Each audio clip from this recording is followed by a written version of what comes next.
Hey everyone, welcome back. The microbe named after Dr. Swaroop, since a few of you asked me just now, is called Natrialba swarupiae, in case you were wondering. It's a testament to the excellent work that she and the Department of Biotechnology are doing to ease scientific research and development in India. And in fact, yesterday we heard from a few Indian companies who have been direct beneficiaries of this work. Precision fermentation company String Bio and cultivated meat scaffolding company MyoWorks have both received biotechnology ignition grants from the department over the last couple of years. Of course, there have also been a couple of other major funding events, which you're going to hear about over the course of the summit. And for now, I'm thrilled to begin day two's programming with a panel laying out the opportunity for India as a scale-up hub for the entire alternative protein sector, particularly in fermentation and in cultivated meat. The backdrop to this is that the Indian biotechnology industry was valued at $64 billion in 2019. It's been among the top 10 or 12 destinations for biotechnology in the world, among the top 3 to 5 in Asia. It's targeted to reach 150 billion by 2025. The Department of Biotechnology aims to establish India, as Dr. Swaroop just said, as a world-class biomanufacturing hub, and it's created technology development and translation networks across the country. India's biotechnology industry offers very specific value to the international alternative protein ecosystem.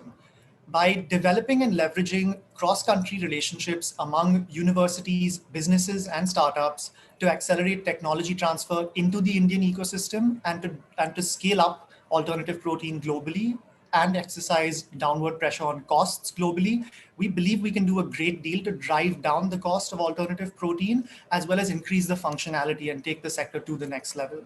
So we have with us 4 speakers today for this panel that can really speak with great degree of authority and cogency to this question. I'm going to welcome all 4 of them now. The first of these is Didier Toubia, who's the CEO and co-founder of Aleph Farms, a cultivated meat company based in Israel, bringing slaughter-free beef steaks to market directly from cow cells. Prior to Aleph Farms, Didier co-founded and led medical device company IceCure, which went public in 2010, and he served as the CEO of biomedical spinal implant company NLT Spire, which was acquired in 2016. Didier has been trained as a food engineer and biologist and holds a joint executive MBA from Kellogg and Recanati. Didier, welcome. Good morning, and thanks, Varun, for having us today. Secondly, Dr. Sandhya Sriram is CEO and co-founder of Shiok Meats, which is bringing cultivated shrimp and other crustaceans to market based in Singapore. Sandhya is a stem cell scientist with over 10 years of experience working with muscle, adipose cells, and stem cells. And after graduating with a PhD from Nanyang Technological University in Singapore, Sandhya pursued postdoctoral work for 4 years at A*STAR, the Agency for Science, Technology, and Research. She has also co-founded 2 media and event companies, Biotech in Asia and Siglo. Welcome, Sandhya. Hi, happy to be here. Great. And thirdly, we have Srinivas Kolipara. Srinivas is president of Global Entrepreneurship Network India. By the way, all of these 4 speakers have bios that are much, much longer than this. These are the abridged versions of these bios. Srinivas is best known as the co-founder of T-Hub, India's best known startup engine and largest incubator. He's led corporate innovation programs for the likes of Boeing, Facebook, and HSBC. He's a member of the CII, that's the Confederation of Indian Industry National Startup Council, and is on the South Asia Advisory Board, very interestingly, for the Dalai Lama Center for Ethics at MIT.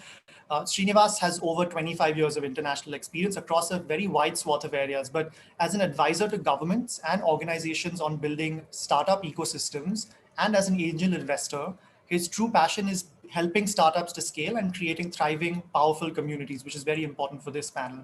Welcome, Srinivas. You're on mute. We'll correct that later. Sorry about that. Thanks for having me. Of course. And last but not least, Rajesh Krishnamurthy. He spent more than 23 years of his professional career building businesses in the US and in India. Rajesh's career it's been fascinating. It spans biotech, pharma, other technology industries. He has degrees in environmental engineering from Texas Tech and an MBA from ISB in India. He's currently the chief business officer at Ridgecore Life Sciences, a very cool company where he heads global business development, strategic partnerships, and marketing.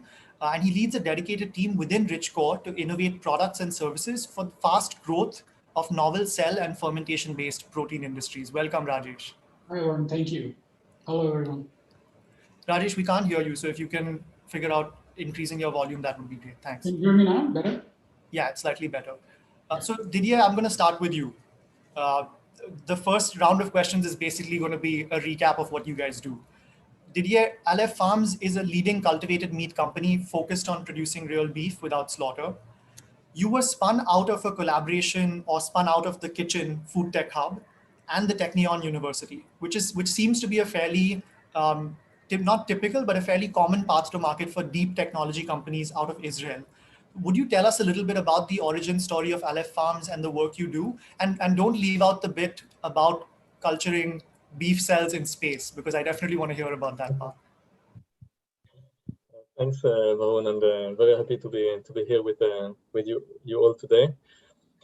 As you mentioned, Aleph Farms started as a joint project between the Kitchen Hub, which is the innovation arm of the food and industry, food company here in Israel, the Strauss Group, and the Technion, and the Israel Institute of Technology. The company has also been originally funded or co-funded by the Israeli government as part of the Israel Innovation Authority. So it has been a very nice, let's say, test case of collaboration between academia, industry, government, and that has been a great opportunity for us really to build this base for studying Aleph Farms. On my end, as you mentioned, I have an education in food engineering and biology. All two have been involved for almost 15 years in the healthcare sector. What has been driving my career for the last 25 years has always been some type of impact, combining innovation and impact. And for me, Aleph Farms is a great way to really connect all the dots in terms of both my education and professional backgrounds in healthcare and in food. And on the other hand, being involved with a very deep tech company driving what we believe can be one of the most significant positive impact in the food ecosystem today and in the world. We believe, and my conviction is that today the food system is really facing some of the most pressing challenges of our times, both in terms of sustainability, but also animal welfare issues and public health. And maybe one sentence about what we believe makes Aleph Farms a bit different than other cultured meat companies. So first, we have a proprietary, different technology platform based on pluripotent cells, which are non-GMO and non-immortalized, but yet suitable for large scale. We have a very focused product strategy on quality meat, growing structured real chunks of meat and not just minced meat. That's all what we do. And third, we also have developed 6 different patents for large-scale production platform, which is, we believe, a key for driving the cost down and reaching the market. Regarding space, yes, we've had a first experiment in September 2019, 1 year ago, with our partners 3D bioprinting solutions in Russia. We do see Aleph Farms as a great solution for food security. And the purpose of this experiment was really to demonstrate that cultivated meat can be produced anytime, anywhere, independently to the access to local natural resources like land and water. And by that can be a great solution to provide high quality nutrition to anyone, even in the most remote places or in countries like some Asian countries, Singapore, China, even Japan, which is importing 65% of its beef. And provide and solve some of the most pressing issues which have been really surfaced today with the COVID-19. Yeah, it's really fascinating. I mean, it opens up, as you said, a whole slew of opportunities in all kinds of resource-constrained environments. And to that point, I think Sandhya, Shiok Meats is also a leading cultivated meat company, a very fascinating company as well. You're the world's first cultivated shrimp company with a view to doing not just shrimp, but also different crustacean meats and other types of seafood. How did this Shiok Meats dream come to be? And how far along would you say you are on your journey? Right. So we started Shiok Meats in 2018, so August 2018, so about 2+ years right now. And when we started off, it was interesting that most of the cell-based meat companies were working on red or white meat, But I guess we kind of knew why it was, because there was a lot of background research, academic research out there for mammalian cells or avian cells and so on, but not as much for seafood stem cells or seafood iPSCs or embryonic stem cells or whatever it is. So at that point, I think there were only about 3 companies doing cell-based seafood. And us being in Asia and looking at an Asian market, what we consume here is a lot of seafood. So we wanted to kind of tackle seafood. So my journey in cell-based meats, I would say, started about 5 years back, in the sense that when Dr. Mark Post first demonstrated the cell-based burger, and I was very intrigued by the technology. At that point, I was just giving up being a full-time researcher and going into business development of science at A-Star. And as you had mentioned, I was running a news website at that point. So I ended up actually interviewing Memphis and Finless, or rather the website started interviewing all of those people. And we got super interested in the technology itself. So I think I was obsessively reading about cell-based meats for quite some time before I decided to start Shiok per se.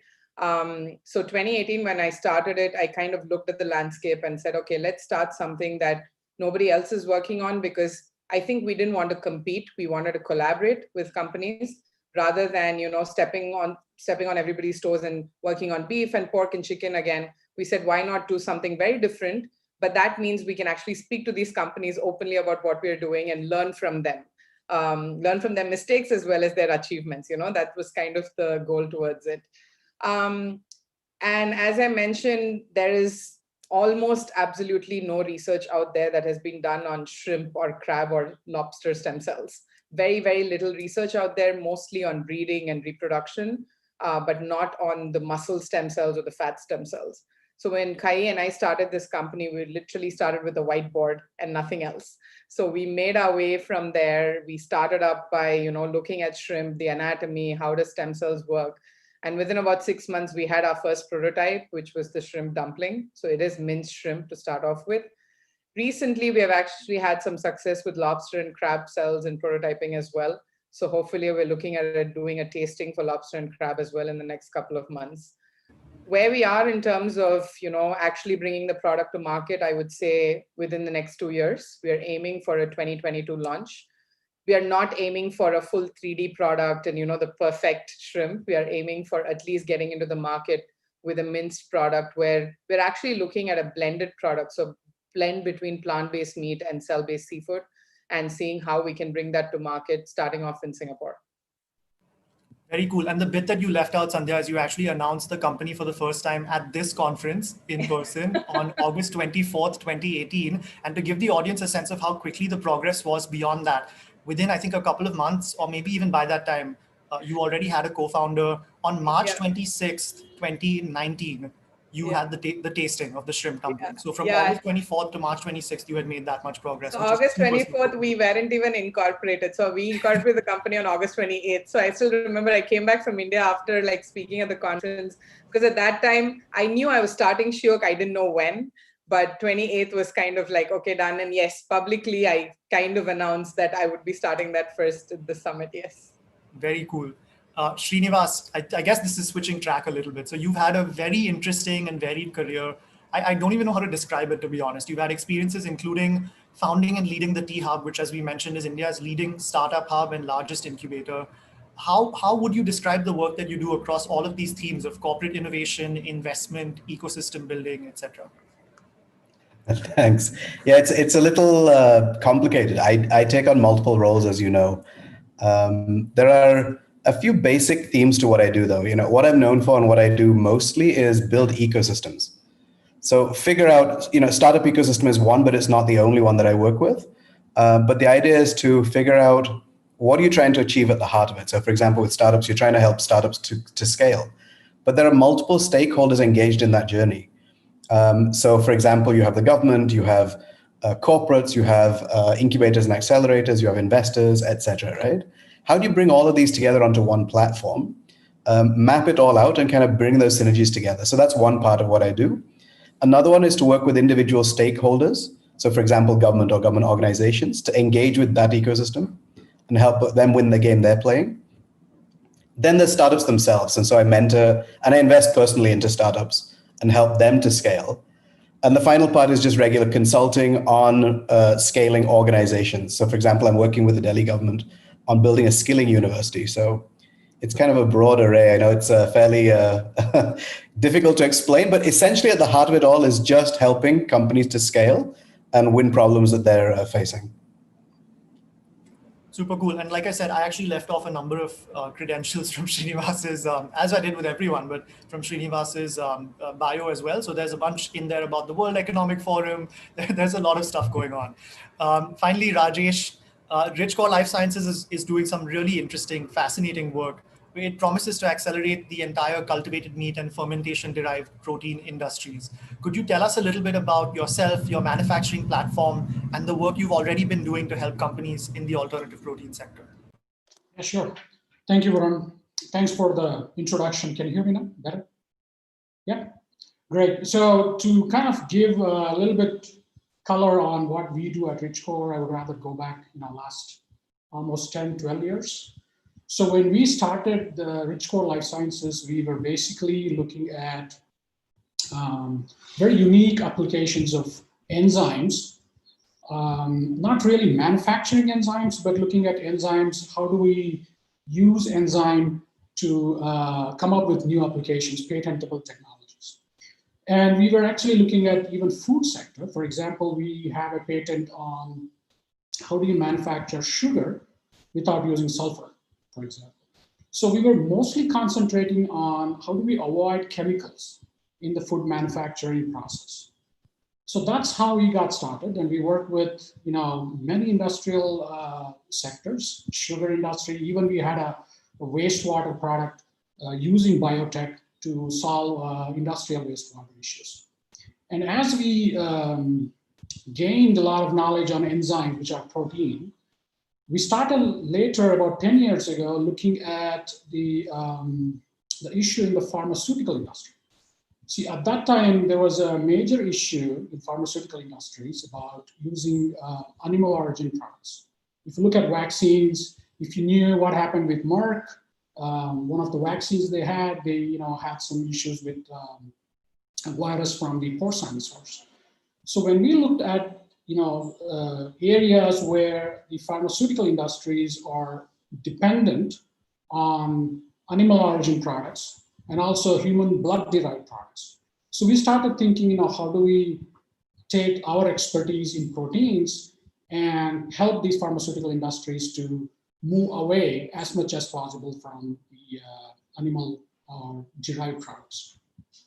So that's how we got started. And then, at that time, nobody called these products as novel proteins or smart protein yet, but we were making proteins 10 years ago, the same recombinant technology. For example, we made trypsin as our first product to help vaccine companies not to use trypsin from pig source. Mostly these trypsin comes from China, from source of pigs. So that's how we started working with pharmaceutical companies. And slowly, about 2 to 3 years ago, we started looking at the cultured meat industry, where we started, there's a lot of buzz around the cultured meat industry about 2 to 3 years ago, and said, well, there is an opportunity for us to look at the products that we have today, which we work with pharmaceutical companies. How do we take these products and help this upcoming cultured meat industry? Because the cultured meat industry requires most of the products that we make for pharmaceutical industry, because we make products like that goes into the culture media supplements. Then we realized the products that we make for pharma, we just cannot give the same product to the food industry, because the cost and the requirements are a little different, although we have to maintain the same purity.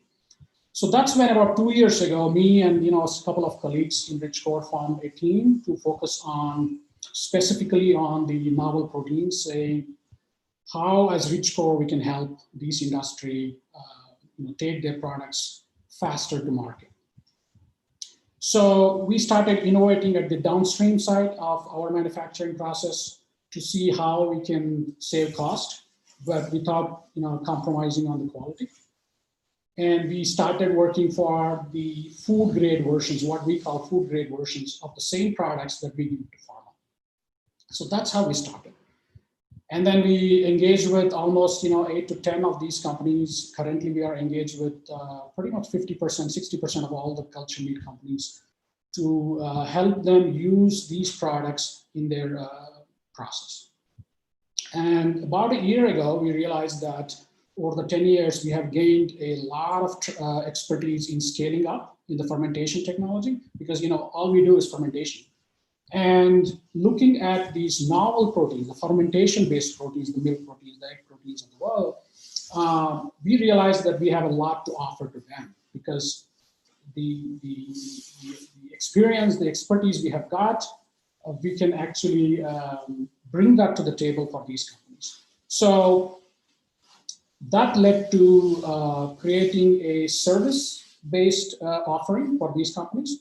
And also we looked at the future about how do we have to scale for these type of products, and started planning to build larger facilities. For example, the facility we are building now is about almost 20 times bigger than what we have today. So that's kind of the evolution of Ridgecore, and we are glad that we are associated with GFI. We got a lot of interactions, and we learned a lot over the last 2 to 3 years. So happy to be here. Yeah, it's been fascinating. It's an indication of the kind of thing that's possible in India, right? And you're right, Rajesh. The biopharmaceutical industry offers an accelerated path to market for cultivated meat to a certain extent, but there's a lot of work still to do to get it down to food grade prices and all of those things. Srinivas, I want to return to you for the question of ecosystems, which you already kind of brought up, and let's dive a little bit deeper into that, because it's a fascinating question. We've talked about it at length before. I think it's the precursor to, or the foundation of everything else, right? So building and enabling ecosystem for bio companies, deep tech companies in India is kind of long-term, painstaking work. Could you speak a little bit to your experience at T-Hub building such an ecosystem and the major components of that ecosystem, which you mentioned before? So is it investment, talent, infrastructure, government support, all of those things?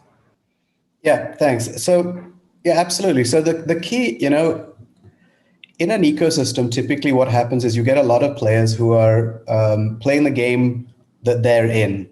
So for example, you got a fund that's just looking at investing in startups.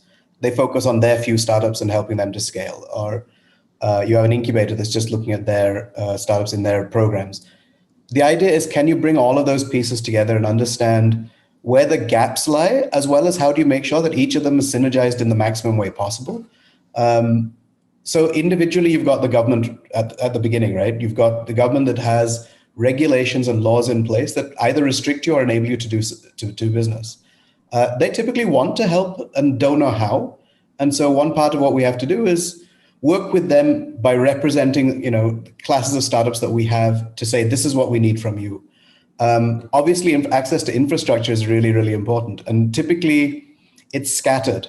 So, and not everybody is aware of what they are. I mean, you need spaces to work out of. So you're not working out of a garage or somewhere, right? Although that's been made sexy. Can you sit in a space with lots of other startups around you? Can you give access to labs? You probably can't afford all of the equipment you require, but giving access to labs and figuring out what that is. Access to tools. Very often tools, whether it's software or whatever, is very expensive. Can we help to do that as well and get those people involved? Investment, of course, is a really large one. And as you know, the hardest money is actually the early money. Your first round is FFF, as they call it, the friends, family, and fools. But beyond that, where do you raise money from? When you're working with especially deep tech or cutting edge technologies, your life cycles are longer, your investment is harder. So it's harder to get people in. And so part of the job of somebody building an ecosystem is even to build out those investors. So work with HNIs, get them to understand what it means to invest in a startup, what it means to help them open doors without getting in the way too much as well, right? And then, of course, getting VCs in and helping VCs even with some of their theses sometimes. So figuring out exactly where they want to play and who should they be talking to. Corporates play a big role in an ecosystem as well, both for supplying mentors to the ecosystem, especially functional mentorship, right? But very often, depending on the technology, they can license some of that technology internally and be a customer. And that's a very important role that they play. And of course, nowadays, there are also corporate venture capital funds that are looking to invest into areas that are interesting to them. And finally, of course, you've got talent itself. I mean, at the end of the day, the hardest thing to grow a company is to hire the right talent. But it's really hard to get them to come in. So can you help kind of connect all those pieces together, get talent of the various types together and connect those pieces? The biggest part of all of this, though, again, if you're building an ecosystem, is the mentorship that's required, especially in an early stage ecosystem. And typically people think of mentorship to a founder or to a startup, but it's across the board. I find that I've had to, give mentorship to governments on how to engage with the startup ecosystem. Again, they want to do it, but they're not fully in touch. With the corporates that we talked about, with all of these different pieces, just giving them the knowledge of what's going on across the board, as opposed to just the narrow field that those people are operating within. So I think it's how do you connect all of the silos together to form this integrated ecosystem, so that everybody is as knowledgeable as possible. Does that answer the question? Yeah, sounds pretty easy. And trust me, we know it. It's really easy doing it in India. You know Didier, very well. Didier, you've benefited from such an ecosystem in Israel, right? You mentioned that Aleph Farms was a project of the Kitchen Food Tech Hub and the university ecosystem as well with the Technion. Last year at the Future of Protein Summit, the ambassador of Israel, His Excellency Dr. Ron Malka, spoke about the work that Israel is doing in the protein space and in food tech more generally. What would you say, Didier, are the main factors that are unique to Israel in the ecosystem that have helped you along the way? Yeah, that's a good question. And as you know, Israel has been considered the startup nation. Sorry, Didier, could you speak up a little bit? Yes, sure. Yeah, so it's a good question, and Israel is considered being the startup nation, and we do have in Israel really a very let's say a nurturing ecosystem, which is in my view is very similar to India for many traits, and I will also explain why. By the way, the Hindu and Jewish cultures have common roots, as you know, and I believe that there's a lot of common ground between Jewish and Indian culture. But we can see in Israel, on one hand, a very supportive environment for entrepreneurs, and a very entrepreneurial culture. And again, based on my acquaintance with India, I can say that when we see Srinivas, for instance, whom we have the opportunity to meet and know a bit better during the last few months, or other entrepreneurs, and Sandhya for me is one of the leading companies in the space globally. We do see in India or India-related entrepreneurs a very similar approach. Israel is also very good at putting together the different stakeholders, similar as what Srinivas mentioned. We do have a very proactive government and very active programs like the Israel Innovation Authority. We've heard also both today and we'll hear through the entire program of this event the support of the government, including initiatives like the Center for Cellular and Molecular Biology in India. So here again, I think that we will have a relatively similar characteristic. What is also strong in Israel is the applied research, especially for multidisciplinary research. We've been very good in Israel at combining different fields together for many years. And cultivated meat being the convergence of biotech and tissue engineering and food, it's a good test case for these capabilities in Israel. And finally, we have a great GFI team in Israel led by Nir Goldstein with Tom Ben-Ariel. They're also doing a great job, and I believe they're a significant driving force behind this ecosystem. Some of the cultivated meat companies in Israel have been started by vegetarian activists. It's not necessarily the case of Aleph Farms, but we do have in Israel approximately 10% of vegetarians, and I believe one of the highest rate of vegan people in the country globally, which is also pushing, I believe, toward the development of alternative protein solutions. And here again, in India, the percentage of vegetarians is also very high, and that's another common trait, I believe, between Israel and India. Yeah, thank you, Didier, for the shout out to Nir there. I'm sure he'll be happy to hear that as well. And the center you mentioned, the Center for Cellular and Molecular Biology, did work in conjunction with the National Research Center on Meat to do mutton research, which we co-wrote that paper and presented it to the Department of Biotechnology together in 2018 and 2019. So there is a lot of good work that's underway in India as well. And to that end, actually, Rajesh, you're already scaling up these biotech processes, as we've discussed. I remember we had a very long car ride from the airport to C Camp, during which you mentioned to me some of the advantages that you've had operating in Bangalore and how there's kind of a biotech ecosystem in that city. So could you tell me, or could you tell the audience once again, why it's uniquely placed, Bangalore? We've seen this happen in software too, right? I mean, what are the unique characteristics of that city that we can kind of generalize or draw from? For IT and BT, right? That's what you mentioned. Right. No, that's a good question, and I think this question has been addressed several times. I think Srinivas in this panel probably knows this better than me. Bangalore, I can actually give the live example of now when we decided to build our next facility.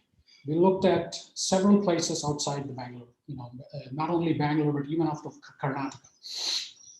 And then we, even though there are challenges in a city like Bangalore, the traffic challenges, the availability of land, but there's still, you kind of end up choosing Bangalore because of several reasons. One is, of course, the ecosystem itself. You have these research institutions that have developed this ecosystem from almost last 50 years, and mostly the availability of resource. Somebody told here, it's all about team. And how do you get the team? And that's true. I mean, how do we attract talent? And the live example I can give is when we are interviewing as we speak today, yesterday, to hire more people, what I see is either they're already in Bangalore, or if they're outside of Bangalore, there's not much resistance to move into Bangalore. So the city itself has, has some flavor to it, which attracts people. I think that's the foremost thing, because of course the weather is great. You have a young population, a very cosmopolitan city in India. But given all that, the government also has done a great job. We criticize governments, but if you look back, I'm following from the last 20, 30 years, Karnataka, the industrial development boards, they have done certain things right. And that's kind of pushed some of the IT companies to come into Bangalore. And that kind of, had a snowball effect for people to move from outside of India to move back to their country. For example, myself, when I moved back from US, so Bangalore was on top of my list. So there is a combination of enthusiastic government, the young population, the weather, the research institutions that support, and the entrepreneurial, what Didier said in India, the entrepreneurial, strategy of the government.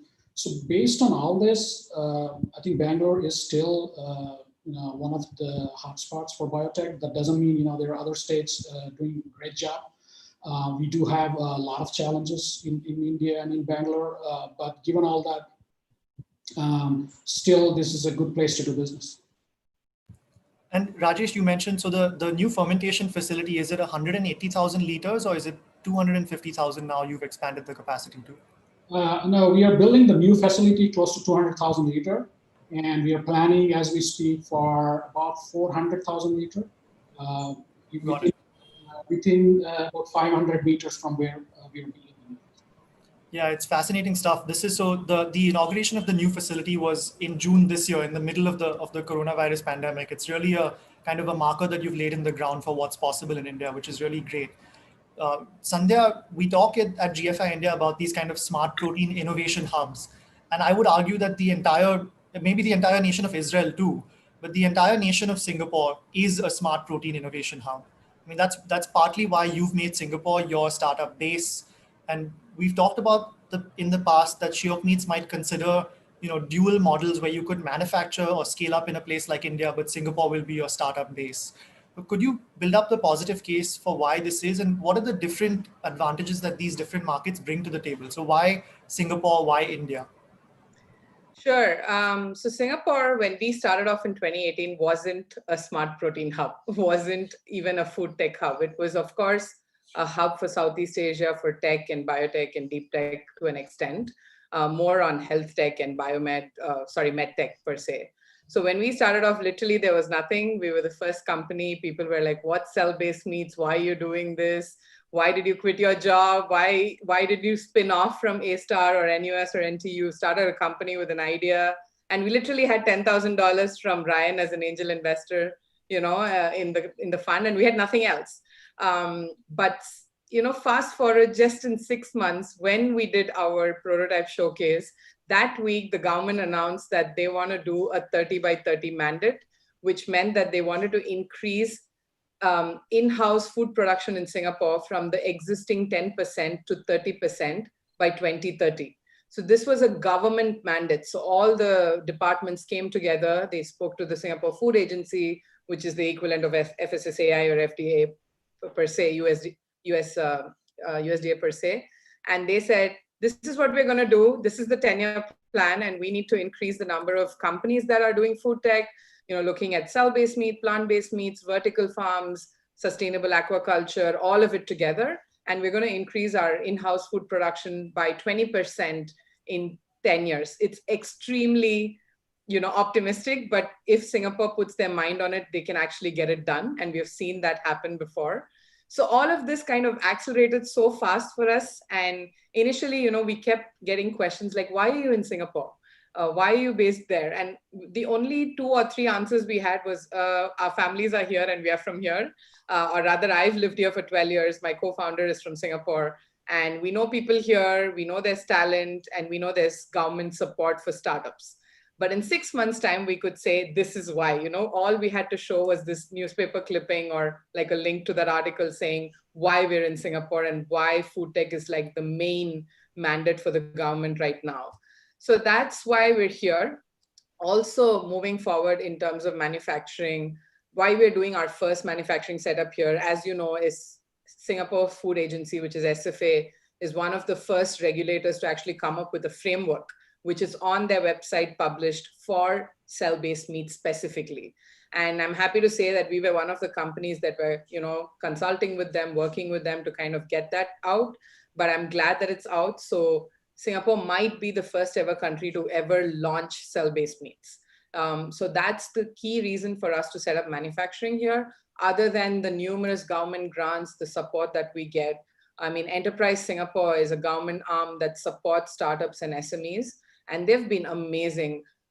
They not only help get you, mentorship, networking, grants, all of it, they actually invest as well. And they recently invested in our Series A as well. So they're kind of like this overall, 360-degree kind of support to you. But I have mentioned this before to you, and I always talk about this. We want to look at a decentralized manufacturing, kind of future for Shiok Meats. We don't want to manufacture in one country and having it ship or fly it all over the world, which adds to carbon footprint. So yes, our plan is to set up multiple manufacturing plants around different countries in Asia in the next 10 years. So that's our big optimistic 10-year plan. And one of the countries in those 5 or 6 that we have is India for sure. Honestly, we've been asked this question whether, do you really have to set up your own manufacturing plant? Can you get a CMO to do it for us? I really wish there was a CMO, there was a central facility where, we could get our meats manufactured, but there isn't yet. But moving forward, I hope that we have one where we could plug in and get our meats manufactured rather than us having to set up manufacturing from the ground up. What I see in India, I mean, I'm originally from here. I've lived about, I would say, 1/3 of my life there prior to Singapore. And it is a manufacturing hub. Talent is great. And I agree with whatever Rajesh said in terms of Bangalore, even though the traffic is bad, but the rest of the things tick the boxes. But it's not only Bangalore, you know, I've seen amazing manufacturing biomed facilities in Telangana and Andhra Pradesh. I've seen it in Mumbai happening slowly. I mean, Pune is kind of becoming this hub of plant-based meats and plant-based dairy and all of that. So I think there's a lot of potential. We just need the right push and the right pull to make that happen. Yeah. Traffic is bad everywhere, Sandhya and Rajesh. So Didier, and we're gonna pick up the pace a little bit because we only have 20 minutes before we have to wrap up. But Didier, where we are today, could you frame the size of our challenge and our problem? So in cultivated meat, we have these different technology elements: the cell lines, the cell culture media, the scaffolding if you want to grow, 3D cuts, the different, perhaps the fermenter, the bioreactor, maybe even 3D printing approaches. Where are we currently? How much work and investment is remaining before we fulfill all of these growth projections from the likes of UBS and A.T. Kearney and all of these people? Mm-hmm. Yeah, that's definitely, you know, the million-dollar question. It's relatively difficult to predict the future and know exactly when cultivated meat will become mainstream, if it's 10 years, 5 years, 15 years. But it's clear that it's coming. I think that's the key message here, that there is no way back, and cultivated meat will become a significant segment of the protein market. Very briefly, I think that the two key challenges we're still tackling or addressing, on one hand, the ability to scale up quickly and to drive the cost down. And here again, a few companies are working with relatively advanced technology platforms to drive this transition toward mass production and cost parity with conventional meat. The second aspect, I believe, which is sometimes overlooked a little bit, is managing the consumer's expectations. At iFarms, we believe that in a new industry, it's not necessarily most important to be first or to go as quick as possible. It's really important to make the products right. And we see that in history, many new industries really started to develop when the products went right. If you look at the hybrid cars, for instance, no one remembers the first hybrid car, which was a Honda. the Prius took the market, or the smartphone markets, and no one remembers the Nokia or the BlackBerry. Actually, when Apple went out with the iPhone with the new design and with actually a great product for smartphone, everyone aligned and went the same direction. And that really was the tipping point for the market to develop. So what's important for us in the culture meat industry is to make sure we make the product right. And that's part of the focus of iFarms on a quality meat and the meat which would not only be just protein, but really reproduce the experience and drive wider acceptance. Thank you, Didier. Rajesh, I have a question for you. So, if we repurposed all of the fermentation capacity in India or even in the world, right, whether it's for growth factors for cultivated meat or it's for fermentation-derived proteins that are used directly in food applications, we would not solve the problem that we're currently faced with. We would not be able to provide all the protein that we need, right? A lot of this is going to need to be new greenfield investment, very much like your new facilities.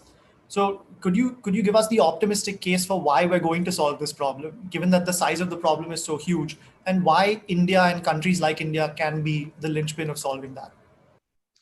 Yeah, it's very optimistic to see that India can provide that kind of infrastructure. If you look at, even if you look at 50 to 60 grams per day per person protein consumption, you're talking about close to, I think about 500 million tons a day or something like that. And then if you take even 10% of that comes from the novel proteins, as from the next probably five years, that's almost 100,000 tons a day. So that's a lot of protein. Even if you have 1,000 facilities, you need to make almost 100 tons a day. So yes, it is very, looks big, looks huge, but what we are seeing is there is a drastic economies of scale that you can gain as you start building these facilities. We ourselves have seen almost 10 to 15 times efficiencies in the last year, mostly, probably less than a year.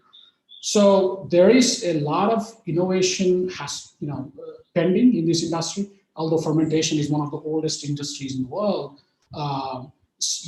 there is a big potential for us to get in and make it possible. But still, 100,000 tons a day, it's a big number.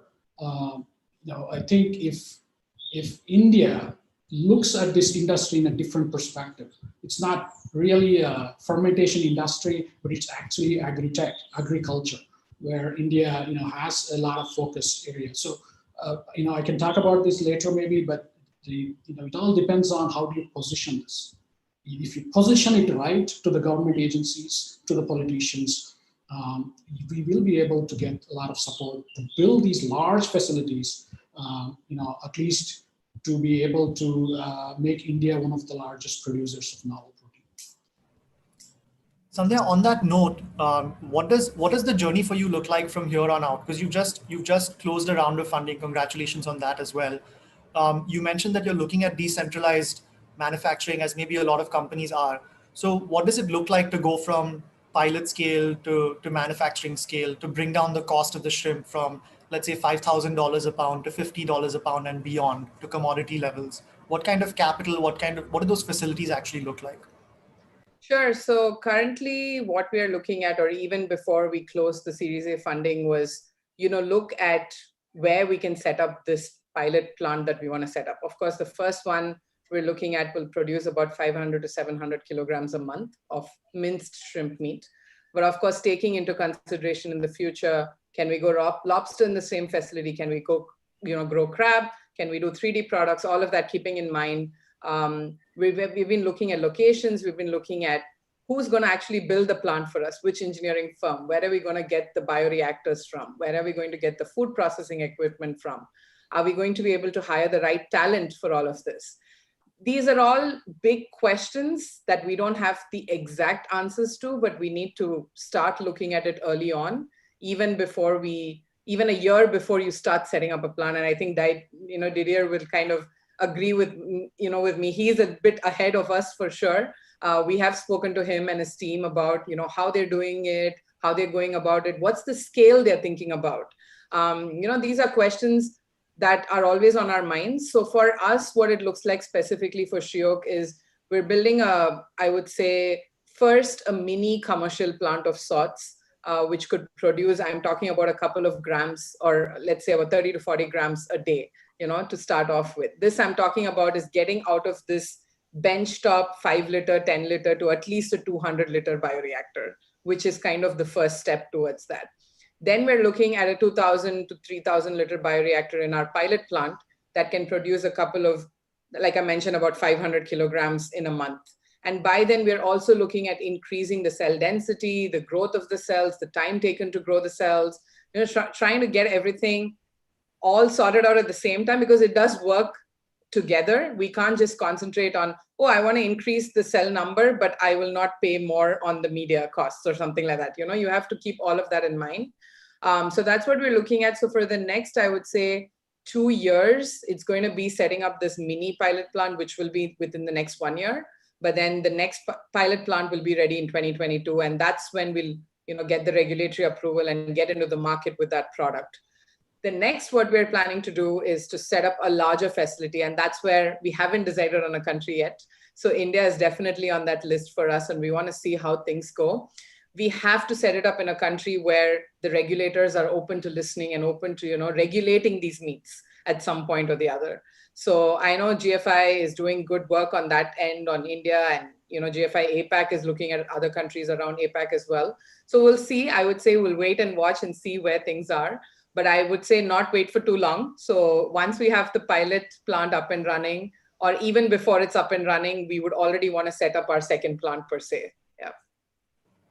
Yeah, and for anyone in the audience who wants to know a little bit more about the basics of cultivated meat or fermentation, please take a look at the resources section of the Summit website, or get in touch with us. I mean, a lot of these things sound like they're very early stage, but I don't think any of us believes this is not going to be a marathon, but it is absolutely going to be worth it in terms of the benefits for the planet. Srinivas, I'm going to throw one last question at you before we go to the audience for questions. We've talked about the ecosystem. We've talked about a lot of different players in that ecosystem. I want to zoom in on one in particular, because you can sort of represent that cohort to a certain extent, investors.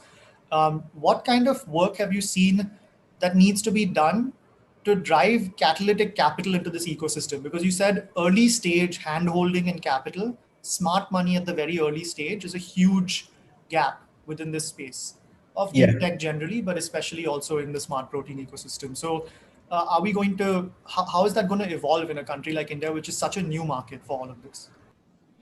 So, in India, the whole investment scenario is changing rapidly, actually. If you look 10 years ago, almost all capital was going into copycat businesses, right?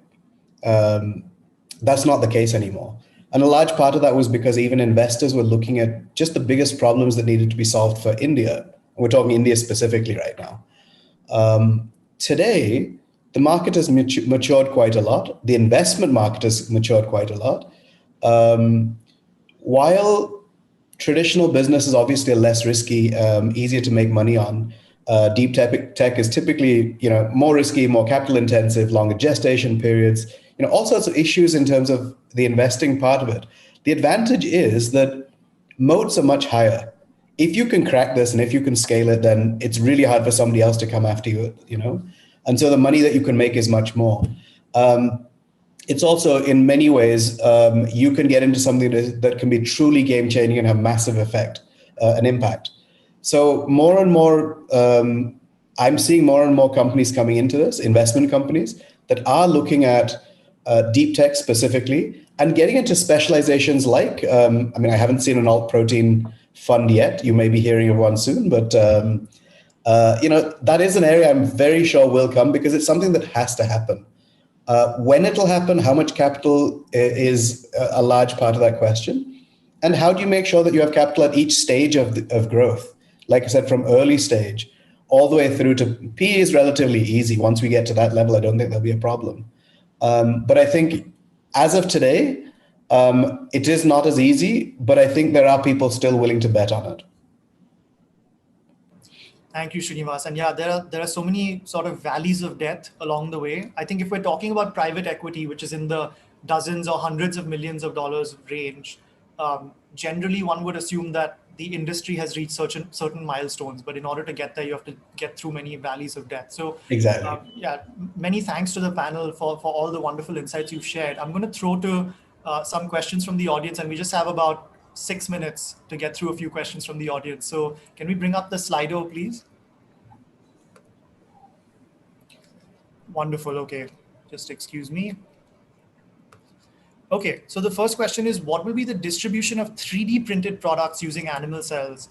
For example, bench scale 3D bioprinting using cell-based cartridges in supermarkets and food service channels, or a centralized ALF-owned production. So this is a great question. I'm going to, of course, throw it to Didier and Sandhya, but really quickly, I will say, when we get to applying a food lens or a food production lens, or let's say a food processing lens to what is essentially up until this point a biotech industry, that's when these questions come into play, which is really, really interesting. So you can use different approaches like 3D bioprinting, which is what this question is about, to give you, to go from what Sandhya described as the mincemeat to like a 3D cut of steak and a chicken fillet and a fish fillet over time. So Sandhya, do you want to take this question first about 3D bioprinting? What are you seeing in the market? Sure, I think it's very promising, but again, the question with bioprinting is how scalable is it and how can we scale it up and make it cheap? At this point, one thing at Shiok, I can talk for Shiok, we aren't looking much into 3D bioprinting, or rather we are still kind of dabbling on that, technology, is because already the meat is expensive. Do I want to add more price to that is the question. But at the same time, will 3D bioprinting work for shrimp is the next question. So, in terms of shrimp, why I say that is shrimp is very springy in nature. It's a bit more like a hydrogel per se, rather than a 3D, steak kind of a consistency. So we truly believe it works for red and white meat, but the question is whether it might work for seafood is still out there. Yeah. Didier? Yes, we do have a lot of expertise in 3D bioprinting through our collaboration with the Technion. We agree with Sandhya that for the first product, the technology is probably not mature enough to really provide a mass production platform. I believe that the first 3D bioprinting or 3D printing solutions we'll see appearing in the market will be, as mentioned in the question, more decentralized, local, meaning small scale, at the supermarket side or at the restaurant level for personalized small scale production. Other farms is more focused on a mass production platform, so we'll probably wait a little bit before we implement practically this type of technologies. Got it. And I'm actually going to combine the next two questions into one because they are about kind of positioning and different types of cohorts. People are asking, would cultivated meat products that are made from animal cells, would they be successful if they were marketed to vegetarians? And the second part of the question is, what will it take to sort of convert a majority of the meat and seafood eaters? So it's a question about both vegetarians as well as meat and seafood eaters. What do you think are the various considerations for both of these groups? Didier, do you want to start? Yes. First, it's a great question, and we've had a lot of exchanges with the vegetarians and vegan. We're very close in Israel to Vegan Friendly, which is a great organization labeling vegan products. In the case of cultured meat, we do use animal cells as a starter for producing the meat. So we do believe that the vegetarians might want to switch. Vegetarians usually do eat eggs or fish or some type of animal products, but not meat or not red meat. On the other hand, vegans, which are really in favor of taking the animal completely out of the equation as a philosophy and would not wear, let's say, a leather belt or leather shoes, would probably not switch easily to cultivated meat. So again, it's a mixed, let's say, approach here. But I believe that vegetarians would switch. And the other question regarding taking mainstream, I think that the big challenge here is to make sure that a consumer will not have any downside switching to cultured meat. I think by the time that we can provide a product which is a good product in terms of texture, nutrition, culinary quality, at a price which is in line with a conventional meat, and you can have all the qualities and experience of the real meat without the downsides, I believe that's the time when the majority of consumers will switch to cultivated meat. And Sandhya, do you want to just add another little bit before we close out? Sure. I think it depends on which market you're marketing to. So if you market to a country like India, where we just don't have vegan, vegetarian, and non-vegetarian, we have people who only eat chicken, people who only eat egg, people who eat meat on certain days of the week and certain times of the year, and so on. So it's a very fluid market per se. Based on the survey that we have done in Singapore per se, we can see that the meat eaters and the seafood eaters are the most excited about the product. Mm-hmm. I wouldn't say veganism is a very big culture in this part of the world. Vegetarianism is there. I'm a vegetarian per se. I don't eat meat or seafood for ethical reasons. So for me, cell-based meats is very exciting. But at the same time, there are people who don't eat meat, they only eat seafood. So they are actually very excited about this product. Pescatarians or flexitarians are the most excited.